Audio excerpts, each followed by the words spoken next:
Olá, tudo bem? Sejam bem-vindos a mais um programa da MDTV 35.1 de Mogi Guaçu, um programa que aborda e ajuda a você cuidar do seu emocional, do seu psicológico, aprende a despertar e conhecer o seu inconsciente. Por isso eu te digo, vamos pensar? E estamos aqui com o nosso apresentador, Paulo Gonçalves. Tudo bem, Paulo? Opa, tudo bem, Bia. Tá preparado para mais um programa? Bora. Vamos pensar? Vamos pensar junto aqui agora, hein? Acho que tem muita coisa para falar hoje, hein? Sim, tem bastante perguntas de telespectadores, de pessoas que também assistem a gente no YouTube, no Facebook, nas redes sociais. E vamos aqui ter oportunidade de responder as questões dos telespectadores, né, Paulo? Lembrando, Bia, que legal você ter tocado nisso, que quem comenta nas redes sociais ou qualquer lugar que você assiste o programa nas redes da MDTV, a gente traz para cá e o seu comentário vira uma discussão super saudável que ajuda muitas outras pessoas que às vezes podem estar com as mesmas dúvidas ou algo que fala ali já ajuda. Então, esse tipo de programa é um dos que eu realmente mais gosto, é trazer a ideia ou pergunta das pessoas, né, o que elas confabulam a respeito do que a gente fala, e trazer, vai ser muito legal. Acredito. Sim, e também a gente aprende muito também respondendo as suas questões, né, porque a gente busca, a gente pesquisa, a gente vai atrás, e são ideias que precisam ser abordadas, né, coisas até muito importantes até, né, e para mim é ótimo, eu gosto muito de poder... responder as perguntas. Isso, é sinal que o pessoal está gostando do que a gente fala e a gente fica muito feliz de poder ajudar de qualquer forma, uma palavrinha dos 40 minutos que a gente passa aqui, né, Bia? Se alguém fala assim, eu vi uma palavrinha que tocou aqui, acho que eu vou movimentar minha vida. Já está ótimo, né? Que legal. Acho que você está com as perguntas aí, Bia, se quiser a gente já começa, né? Tá. Então, hoje a Rafa Givana, né, ela mandou uma pergunta pra gente e ela falou assim, por que a terapia retorna tanto ao passado da gente? Parabéns pela terapeuta, que é muito inteligente. Procurei para assistir de novo no Facebook. Rafa, muito obrigada, né? Agradeço muito pelo elogio. E a sua pergunta é uma pergunta muito importante e interessante, né? Eu posso responder ela? Porque sim, fica à vontade, Bia. A terapia retorna tanto ao passado da gente. Muito importante. Porque o nosso desenvolvimento da nossa personalidade acontece desde a nossa tênue infância, lá atrás, né? Nos primeiros anos de vida. Então, é lá que tem o cerne, né, a construção, né, as raízes da nossa personalidade, das nossas experiências, das nossas emoções, as nossas primeiras conexões com o outro, com outra pessoa, que no caso seria os nossos pais, né, ou as pessoas responsáveis que cuidaram da gente. Então, por isso que quando você faz terapia, né, como retorna tanto ao passado da gente, porque tá tudo no nosso inconsciente, então não tem como você não abordar essas questões, né? Esqueci mais de alguma coisa, Paulo? Na verdade você está seguindo a sequência certinha, né? O que eu penso também, né? Que desde a infância, quando as pessoas estão no desenvolvimento mesmo, como você falou, no cerne das coisas, estão aprendendo, tá lá na infância, você vai adquirindo experiências, coisas guardadas dentro do inconsciente, até coisas que a gente não lembra, vivenciamos coisas que a gente não lembra, isso é importante falar, mas essas coisas vão ficando armazenadas. Aí a telespectadora perguntou por que, realmente foi uma boa pergunta mesmo, né, Bia? Por que na terapia volta tanto ao passado? Porque geralmente o terapeuta, na psicanalista na terapia, ele fala muito, né, e pergunta muito regressando ao passado do analisando, né, que é o paciente que está ali. Porque essas ferramentas que está dentro do inconsciente pode ser usado para você, para o paciente, por muitas formas, como autoconhecimento, coisas que ele nem lembra, uma força interna que ele tem ali. Por isso que toca sim. E às vezes, Bia, só para dar um exemplo, né, Tem pessoas, por exemplo, eu já peguei pessoas na terapia que elas estão ali com 35, 40 anos, trazendo problemas, traumas, coisas que elas estão vivenciando naquela idade, e quando a gente vai investigando ao longo das sessões de terapia, são coisas que iniciaram quando ela tinha 10, 12 anos, é coisas que ela veio arrastando todo esse tempo. Por isso é tão importante chegar, por exemplo, como na terapia, que eu vou chegar no foco do problema, né, com o paciente, para ajudá-lo, se a gente não regressar, né, na vida dela e ver as coisas do passado. Então foi uma pergunta muito boa, eu gostei dessa pergunta, né, quando a gente viu um pouquinho antes nos bastidores aqui. Poxa, que legal, né? Essa é uma observação que eu quero fazer. Sim, as memórias, né? As memórias também fazem parte da nossa da construção da nossa psique humana, da nossa self, né, da nossa personalidade. Tá tudo interligado, então é inevitável. Quando você faz terapia, não tem como você não relatar e lembrar do passado.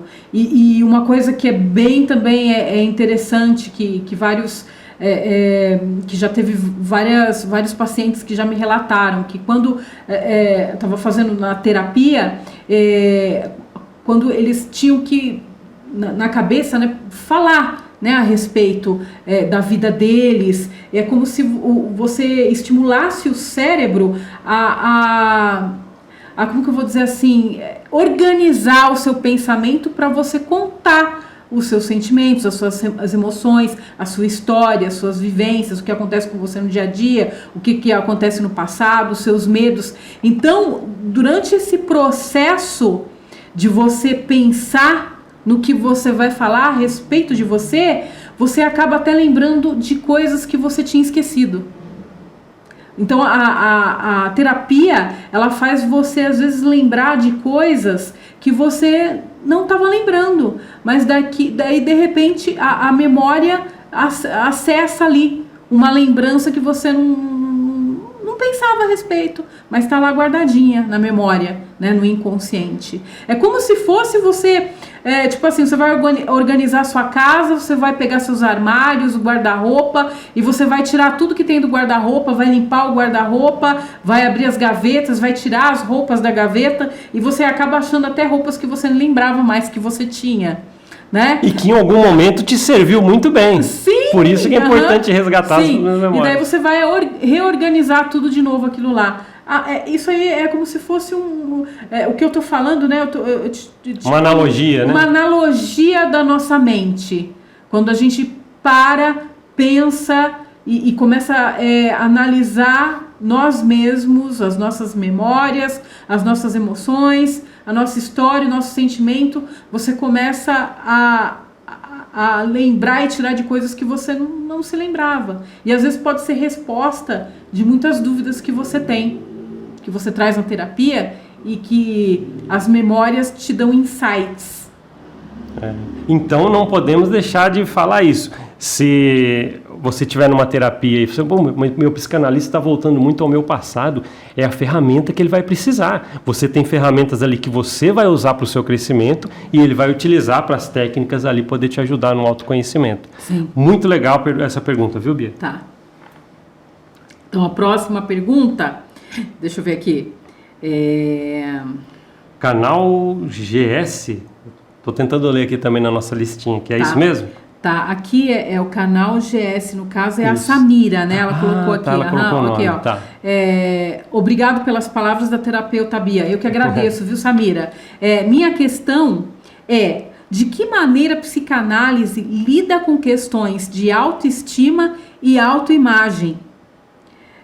Se a terapeuta Bia puder responder, ficarei grata. Parabéns pelo programa. Obrigado, viu, Samira? Muito obrigada. Vou responder sua pergunta. Olha, a autoestima, a autoimagem tem tudo a ver com a psicanálise, tá? E eu vou explicar para você, tá? A psicanálise, ela aponta questões de que cada ser é único, né? E que não existe ninguém igual a você.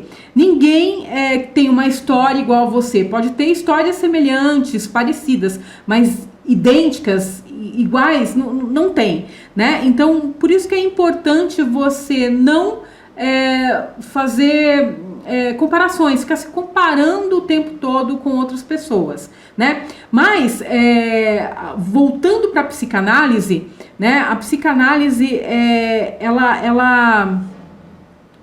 a autoestima e a autoimagem, o amor próprio, né? Eles são construídos nas nossas primeiras relações da tênue infância, desde quando você era um bebê, tá? Então, tipo assim, a autoimagem o amor próprio e a autoestima, ela é construída, você não nasce com autoestima.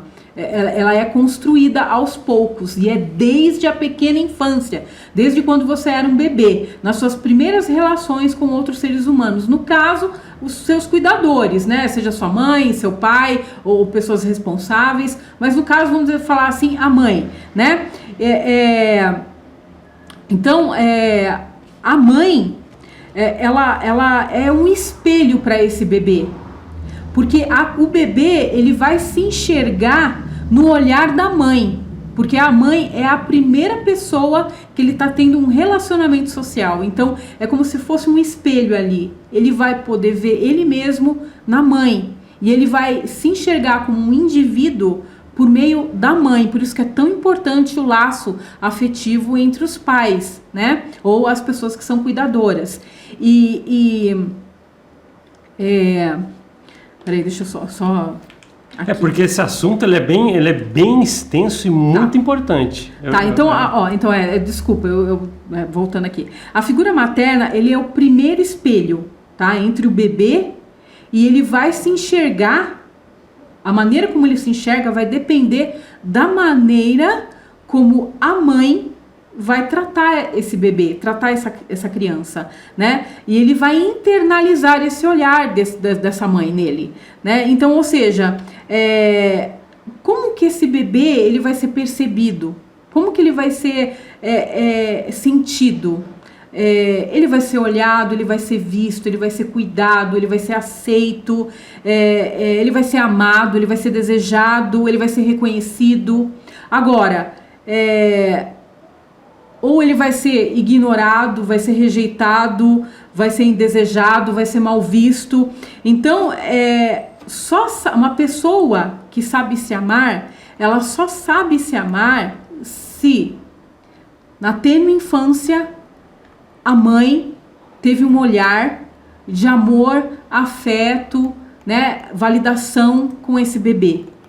Se foi o oposto, né, se ele viu no olhar da mãe rejeição, sendo mal visto, invalidação, ignorado, desprezado, ele vai se olhar dessa maneira. Então é muito importante, né, os pais, né, que têm filhos pequenos, desde cedo não serem tão pesados e tão duros e tão intolerantes com os seus filhos. Porque se isso é constantemente, de uma forma e de uma forma muito pesada, isso pode acarretar a uma incapacidade de baixa autoestima e de amor próprio com os filhos ao longo da vida, na vida adulta. Então, tá vendo como que é muito importante? E o que é pior, né? Um filho que não recebeu as necessidades básicas, não só físicas, mas emocionais, né, de ser bem visto, de ser amado, de ser desejado, de ser querido, de ter carinho, receber carinho, afeto, né, atenção, né? Se ele não recebeu essas coisas, provavelmente ele não vai saber fazer isso quando ele for um pai, quando ele for uma mãe. Ele vai acarretar passando isso de geração para geração. Duro, né? Uhum. E como o próprio a psicanálise fala, né? A gente só sabe amar o outro se a gente sabe amar a si próprio, né? É primordial. Então, os filhos, né? Para que eles possam ter uma autoestima, né? A gente tem que saber ter uma boa autoestima, né, concreta, sólida, uma autoimagem, um amor próprio, a gente precisa ter uma experiência suficientemente boa com os nossos pais, com a nossa mãe, principalmente com a nossa mãe, que é a primeira, né, que vai ter a relação entre mãe e filho ali, né? Agora, se você, nossa, eu não tive, né? Eu não tive isso na minha tênue infância, né? Eu sofri na minha infância bastante com meus pais. Meus pais não foram suficientemente bons, né, para dar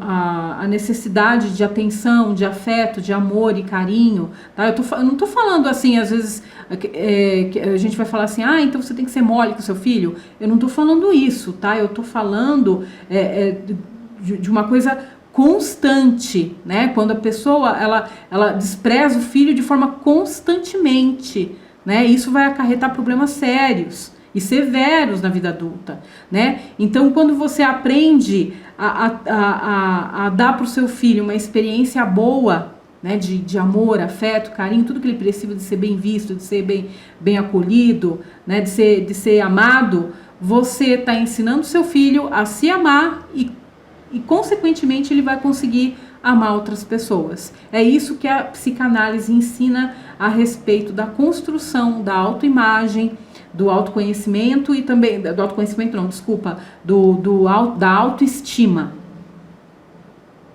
Agora, se você não teve isso na infância, isso que eu ia falar, você pode ter, né, com outros relacionamentos saudáveis, né, verdadeiros, na sua vida adulta. E também, principalmente, fazendo terapia, psicoterapia, que vai te ajudar a você aprender a ser mais tolerante consigo mesmo, a ter autoconhecimento, saber dos seus defeitos, das suas qualidades, e mesmo com os seus defeitos, você ser tolerante com eles. Você não precisa ser, como é que fala, se sentir, ser implacável consigo mesmo, né?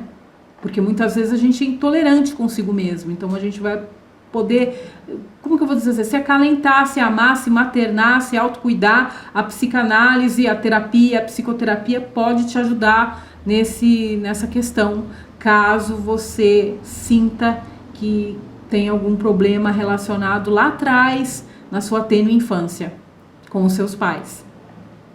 Legal, a sua resposta, Bia, foi daquelas que a gente falou aqui no começo. Vem uma pergunta dessa e a gente recebeu muita informação. Gostei muito da sua resposta. Dá para fazer um programa inteirinho sobre isso. Eu estava pensando aqui sobre isso. É bem complexo, né? Às vezes eu até me perco, às vezes, assim, para responder, né? É muita coisa, assim. Porque a gente está tentando aqui dentro do programa dar várias respostas, né, para cada desses comentários, mas é assunto extenso. Mas a explicação, acho que acredito que quem está do outro lado da telinha ali consiga entender. Espero que a telespectadora também né, tenha entendido. Tá, próxima questão. Como a psicanálise aborda questões relacionadas à sexualidade? É o José Neto que fez essa questão, né? E se chego à terapia e digo que estou com dificuldades na sexualidade, como posso ser ajudado a enfrentar isso? Outra grande questão, hein, Bia? Olha, essa questão dá para fazer, até é bom porque a gente tem ideias para os próximos programas, fazer temas abordando sobre a sexualidade.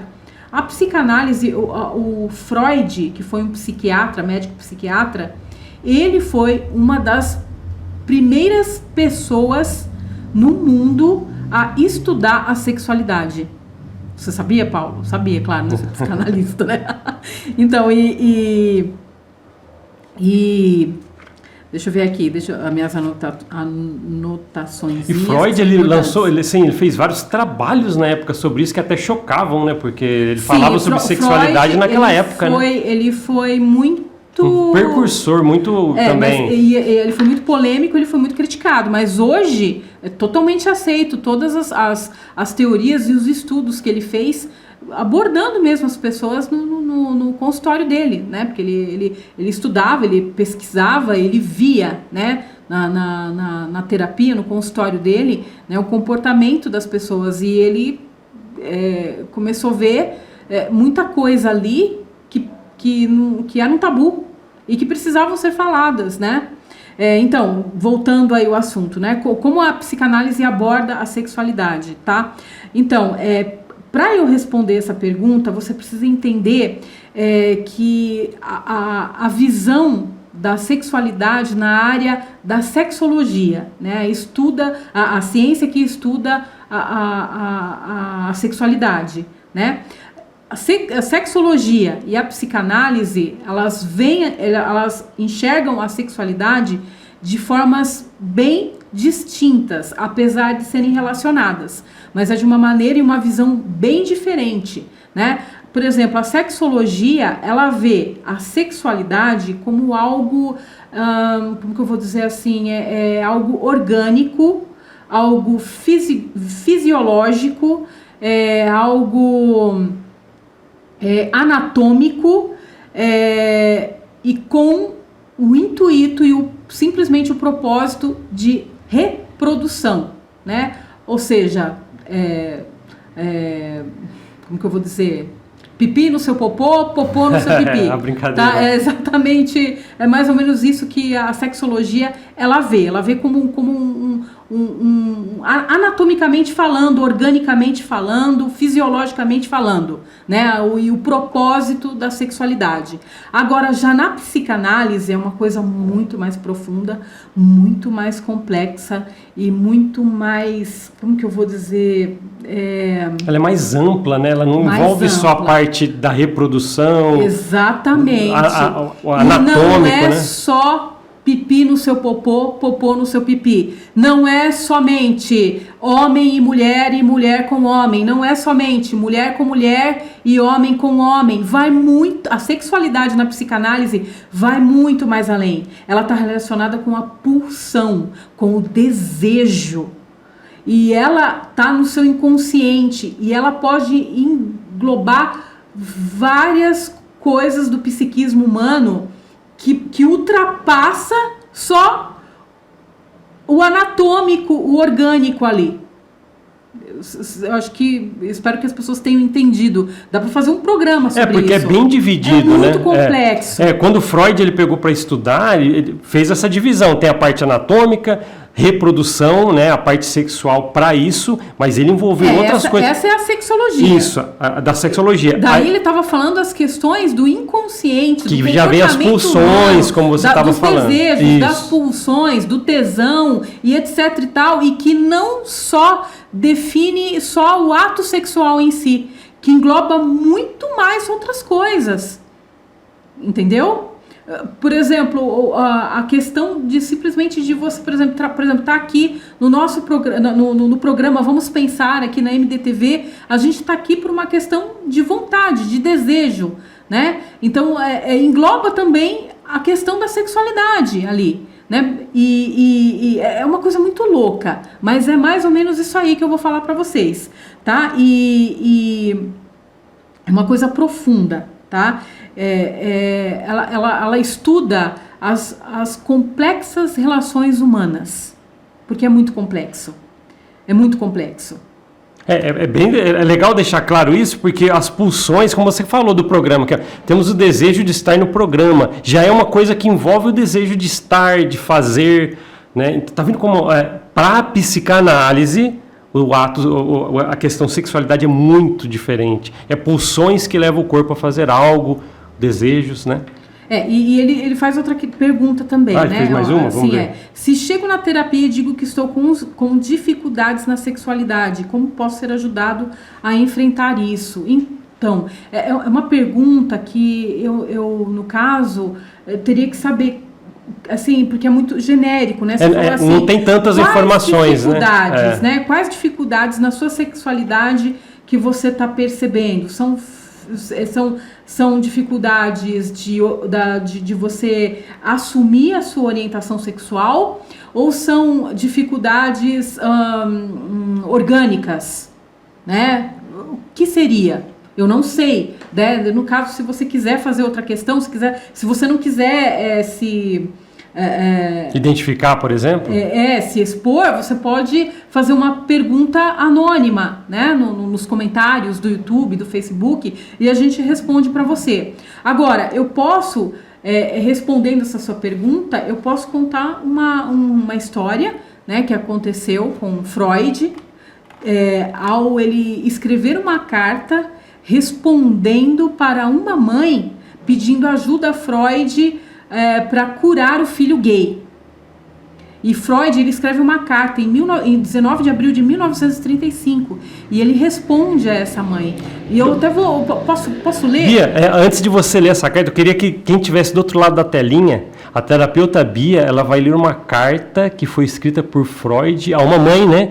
É uma mãe que estava pedindo ajuda, uma carta escrita por Sigmund Freud, o pai da psicanálise. Por isso que eu queria fazer esse asterísticos aqui no programa, para que possamos entender o que você vai ler. É uma carta de Freud orientando uma mãe. Sim, então sim. já vamos entender um pouquinho como Freud pensava. Né? A mãe pediu ajuda porque ela queria a cura gay do filho dela, né? Peraí, eu já estou achando aqui. E essa carta ela foi traduzida, tá? Então, é bem interessante aqui, ó. Aqui, começa assim. Essa carta foi escrita 4 anos antes da morte de Freud. E foi no dia 19 de abril de 1935. E ele escreveu a seguinte, tá? Minha querida senhora... Peraí. Minha querida senhora, lendo a sua carta, deduzo que seu filho é homossexual. Olha só, isso aí há mais de 100 anos atrás. Olha a visão de Freud. Ele era um homem, né? Ele era um psiquiatra à frente do seu tempo, né? Porque era uma questão, naquela época, falar sobre isso era quase um tabu. Por isso que Freud foi muito retalhado e praticamente seria assim, ele foi, como é que fala? Cancelado, né? Eu diria hoje. Se fosse hoje em dia, ele seria cancelado com esses assuntos. Ele foi cancelado com esses assuntos, mas hoje é altamente aceito, né? E identificado, né? E resolvido várias questões, dúvidas, né? Na área mesmo da ciência, né? Então aqui, ó, lendo sua carta, deduzo que seu filho é homossexual. Chamou fortemente a minha atenção o fato de a senhora não mencionar este termo na informação que acerca dele me enviou, né? Poderia lhe perguntar por que razão?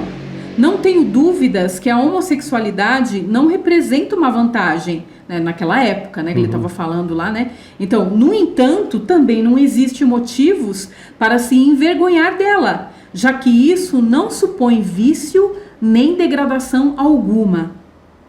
Não pode ser qualificada como uma doença, e nós a consideramos como uma variante da função sexual, produto de certa interrupção no desenvolvimento sexual. Muitos homens de grande respeito da antiguidade e atualidade foram homossexuais, e dentre eles, alguns dos personagens de maior destaque na história, como Platão, Michelangelo, Leonardo da Vinci e entre outros. É uma grande injustiça e também uma crueldade perseguir a homossexualidade como se esta fosse um delito. Caso não acredite na minha palavra, sugiro a leitura dos livros de Havelock Ellis. Ao me perguntar se eu posso lhe oferecer a minha ajuda, imagino que isso seja uma tentativa de indagar acerca da minha posição em relação à abolição da homossexualidade, visando substituí-la por uma heterossexualidade normal.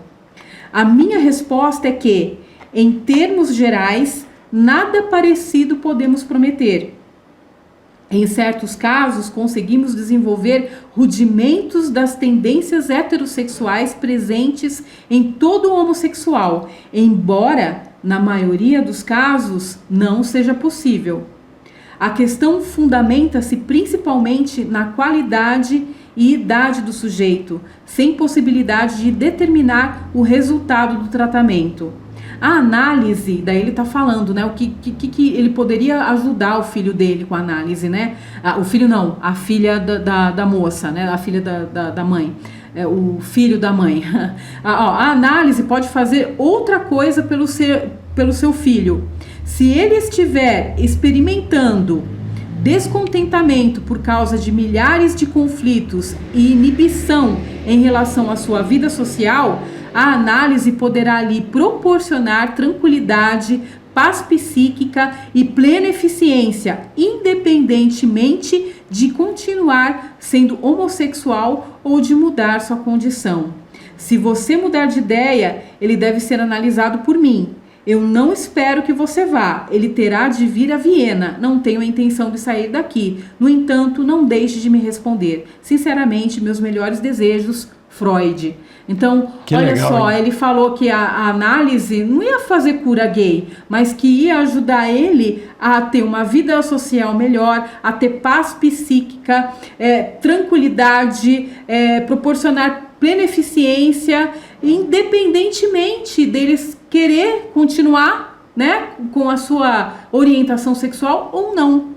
Muito bom. Muito à frente do tempo, né? Então, Resumindo, Freud falou, ele deve fazer terapia, né? Sim. Olha que interessante, naquela época, deu para ver que Freud nesse quesito é bem inclusivo, né? Ele é bem inclusivo quanto às questões de orientação. Muito legal, né, essa posição. Foi muito ele legal. disse que era uma variante da orientação sexual, né? Que era uma variante da sexualidade. Ou seja, então, não é doença. Sim. Né? Naquela época, olha só. Naquela época, ele foi muito criticado. Podemos dizer que Freud era o cara, Bia? Freud era o cara. Freud era o cara. Ele era o cara. Né? E tantos outros também, né? Sim. Tantos outros, e mulheres também. Muitos, né? A Ana Freud, que era filha de Freud também, ela seguiu também os passos do pai. Então, eles sempre foram bem pessoas assim que merecem estudo, mesmo que se você não é psicanalista, não é da área da saúde mental, eu recomendo ler, né, buscar leitura dessas pessoas que fizeram diferença no mundo. Muito legal. Bem respondido. Acredito que... Eu espero que eu tenha respondido sua pergunta, né? E qualquer dúvida pode mandar mais perguntas para nós, pode mandar anonimamente e que estamos aqui solícitos em responder. Muito bom. Tá. Tem mais alguma? A próxima... Tá. Tô com ela aqui, se você... Vamos ver. Tá. Vi um programa falando do set psicanalítico. Não entendi muito. Pode dizer mais? Opa! Você pode responder essa? Se me permite, lógico, vamos falar sobre o set psicanalítico. Uhum. A gente já mencionou isso num programa, Bia, mas é legal quando as pessoas perguntam, porque às vezes necessita de um pouquinho mais de explicação. Por isso que às vezes vem essas perguntas. Eu acho muito legal. Obrigado você, telespectador, aí sempre comente, tá? Set psicanalítico, o que é isso? Set psicanalítico é o local preparado para fazer uma análise.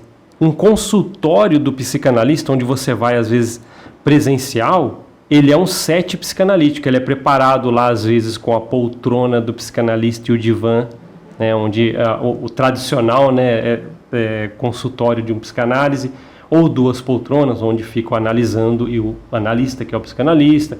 Né? Ou seja, aquele momento, aquela sala fechada, onde vai acontecer a sessão de terapia entre o psicanalista e o paciente, ali é o set psicanalítico. Mas e o online, como é que fica nisso? Da mesma forma. O online, naquela sala virtual que você está, é o set psicanalítico. O paciente está em algum lugar tranquilo, né? Num quarto, algum lugar lá que ele vai fazer uma chamada de vídeo. O psicanalista também em uma sala, um local que ele vai estar tranquilo, né? Sem ninguém presente, só com a chamada que ele vai fazer ali, né? O paciente virtualmente presente. Ali é o set psicanalítico. É muito interessante porque é uma palavra que às vezes foge, set, tal, metendo alguma coisa em inglês. Não, mas set psicanalítico. Set psicanalítico, local onde é feita a terapia. Então, nem tem muito mais a dizer, Bia, mas é simplesmente isso, tá? Então, obrigado, espero que tenha tirado. Se você for procurar um psicanalista presencial, você vai fazer as sessões no set psicanalítico dele. Ou se você chamar alguém, né, um psicanalista, para fazer sessões virtualmente, onde vocês estiverem ali na sala virtual, é o set psicanalítico. Acho que é isso aí mesmo. Tem mais uma pra gente? Deixa eu ver aqui. Aqui, meu nome é Estênio. O que vejo de psicanálise é o que os filmes mostram. Um homem anotando e outro deitado falando. Pode explicar como seria a psicanálise na realidade? Poxa, isso é bom, hein, Bia? Aham. Né? Aqui, na verdade, está falando como o que se vê no cinema, o que se vê em livros, filmes, né? E como que ela hoje. Realmente, acho que une um pouco com a pergunta anterior, né? Um set psicanalítico é o que, geralmente, quando a gente vê um set psicanalítico em filme, é alguém anotando e alguém deitado ali falando suas mágoas ali e alguém anotando como o papel do terapeuta. Mas o que o Stênio quis perguntar ali na verdade, né, como que ela é na verdade? Pode explicar como seria na realidade? Às vezes não tem essas firulas de filmes. Provavelmente você vai chegar, hoje em dia não vai ter um divã para deitar, talvez psicanalistas com set psicanalítico mais moderno, embora alguns mantenham a tradição, nada de errado nisso, fica até bem legal. Mas às vezes você vai pegar ali, o que importa são os dois objetos da terapia. Isso é o que importa. Quando você for buscar uma terapia na realidade, que é o que você está perguntando, presta atenção, principalmente se vai ter os dois objetos de uma sessão. O falar e ver. A cura pela fala. Vocês dois precisam estar frente a frente, terapeuta e o paciente falando, e ver. Por isso que não pode fazer, por exemplo, se for virtual, uma chamada de áudio só. Não, você precisa ver. Então, na realidade, talvez você não vai ver como um filme de Hollywood, né, como você vê deitado no divã, mas lembre-se sempre, a qualidade de uma sessão de terapia não está na imagem que você tem dela, como dos filmes de Hollywood, mas estando presentes ali profissional, que sabe conduzir a fala profissional, né, do que você vai levar para ele, e se tiver essas duas ferramentas ali, num ambiente, um set psicanalítico correto, que é a fala e ver, né, para cada um possa ver a reação do outro, ali acontece toda a sessão. Essa é a realidade de uma sessão de terapia. Acho que a gente pulou aqui a do José Silva, Bia, vê se eu não estou certo. Sou José da Silva, de Mogi Guaçu. Tem ela aí? Vamos ver. Deixa eu ver. Tá. Acho que achei aqui. Tá. Sou José da Silva, é esse mesmo. Ó. Achou ele aí? A psicanálise aborda a interpretação dos sonhos. Isso. E em que os nossos sonhos ajudam quando estamos dormindo. Isso. A interpretação dos sonhos, Bia, é uma coisa que as pessoas perguntam demais. Vocês falam de sonhos na terapia? Por quê? E ainda, esse telespectador, José da Silva de Mogi Guaçu, ele ainda falou, mas como que pode ajudar alguma coisa se estamos dormindo? Como que pode ajudar uma coisa? Os sonhos são o seguinte, a gente tem que lembrar o quê? Os sonhos, eles não são isoladamente algo que vai ajudar na terapia. Nossa, eu vou falar dos meus sonhos e as coisas vão acontecer de resolução dos problemas na terapia. Não, é um complemento, é uma ferramenta a mais. A cura pela fala, na sessão de psicanálise, a pessoa vai falar, lembra que a gente falou aqui? O terapeuta vai conduzir, vai fazer perguntas, às vezes vai resgatar o passado, como a gente falou aqui. Então, muitas coisas do seu inconsciente, que às vezes nem você lembra, você vai acabar falando isso na terapia com a escuta profissional do psicanalista. E ele vai anotar, ele vai saber o que você está falando, ele vai fazer as anotações para que ele possa chegar ali naquele grande quebra-cabeça que você está levando, para tentar montar esse quebra-cabeça que você está falando através das falas, as coisas que vão acontecer durante o que você está falando ali, vai trazer essas coisas que saem do inconsciente. Agora, a ferramenta sonho, ele é um complemento. Às vezes o terapeuta vai perguntar para você como estão os seus sonhos, ou você às vezes vai sentir o desejo de falar. Por que que isso é importante? Por que que essa ferramenta é importante? Porque nesse momento em que você está dormindo, que o cérebro está lá descansando, é onde aflora o inconsciente. E nesse caso, pode sair mais ferramentas que ajudam o terapeuta, o psicanalista, no que ele já está montando de quebra-cabeça. Então, às vezes, informações do seu inconsciente, eles podem vir ali com mais frequência, ajudando no que já foi falado na sessão de terapia. Então, é um complemento, por isso que é importante. Não é os sonhos que vão trazer a solução dos seus problemas na terapia, mas é uma boa ferramenta para ajudar o terapeuta a coletar mais informações do seu inconsciente. Até envolve um pouquinho, Bia, quando Freud, por exemplo, ele introduziu a hipnose, é quando ele fazia a pessoa ficar em transe, num estado, entre aspas, como se estivesse dormindo, porque é um momento em que dá para trazer mais à tona itens do inconsciente, que é o que precisa, né? Uma ferramenta, tem que sair das coisas do inconsciente, que está recalcado ali. E essa forma do inconsciente trazer vem hoje em dia, né, com Freud já abolindo, ele aboliu a hipnose, começou a ver a cura pela fala, então ele utiliza às vezes as ferramentas dos sonhos para vir apoiar o que ele já está descobrindo na terapia ou montando como quebra-cabeça vindo do inconsciente. Então, a interpretação de sonhos vem para complementar o que já é dito na terapia. Ferramentas ali, sonhei com isso, junto com o que já foi dito, o terapeuta ele vai conseguir fazer essa montagem, Bia. Então é bem legal. Foi uma pergunta muito boa, viu? Eu sempre gosto de falar da interpretação de sonhos. Obrigado você que fez essa pergunta aí. Né? Será que a gente tem tempo de mais alguma coisa, Bia? Deixa eu ver aqui. Tem uma última pergunta, né? Será que a gente consegue falar? Qual a força da psicanálise no mundo? Canal BMW. Canal BMW. Qual a força da psicanálise no mundo? Acho que alguns minutinhos, a gente fala 2 minutinhos. Onde podemos ver sua influência, Bia? Qual a força da psicanálise no mundo e onde a gente vê a influência dela? Então, tem muita gente que fala que a psicanálise está morta, né? Que a psicanálise é uma pseudociência, que a psicanálise é só uma teoria. Mas lembrando que a ciência da psicologia, ela aborda e usa muito a psicanálise, tanto é que ela é reconhecida no Conselho Nacional de Psicologia, né? Eu já falei a respeito disso aí. E a psicanálise, a força da psicanálise, ela tá no marketing, ela tá no cinema, ela tá nos filmes que você assiste, na televisão, no que você compra, nas redes sociais, então nem se fale, porque ela mexe com a sua mente, ela mexe com o seu inconsciente. Para você ter uma ideia, você pode pesquisar, você não precisa acreditar no que eu falo. Dá uma pesquisada. Quem são os donos da Netflix? São os tataranetos de Freud. Opa, acho que essa muita gente não sabia, hein, Bia? Muita gente não sabe. Muita gente não sabia. E eles não querem que você saiba mesmo, sabe? Porque a psicanálise, ela consegue mexer com a mente das pessoas. Por isso que às vezes tem, um exemplo, seriados, filmes, por exemplo, da Netflix, que prendem sua atenção, mexem com os seus sentimentos. E com a sua opinião onde a psicanálise está presente. Mexe até com a sua mente, com o seu comportamento, com a sua estrutura psíquica. Né? Então, a psicanálise está mais viva do que nunca.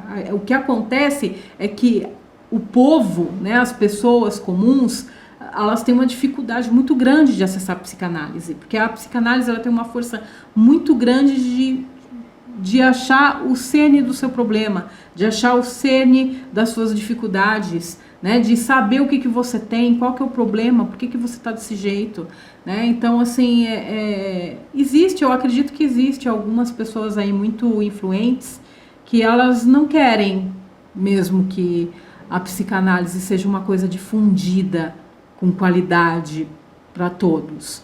Elas querem ver as pessoas adoecidas mesmo. Às vezes é isso que eu percebo, sabe? A gente já está falando de algumas pessoas que às vezes não querem ver as pessoas tão saudáveis emocionalmente. Sim, pessoas poderosas, assim, os donos do mundo. Mas eles têm. Eles têm acesso a todas essas coisas. Né? Então é mais fácil moldar e mandar e dominar pessoas ignorantes do que pessoas que têm autoconhecimento, que sabem quem elas são, que é o que a psicanálise fornece e muito, né? Então, respondendo o nosso espectador, a força da psicanálise no mundo está em muitos lugares, né? Meio de comunicação, pessoas poderosas. Que usam as técnicas psicanalíticas sem a gente ao menos perceber. Isso. Eles estão usando na gente.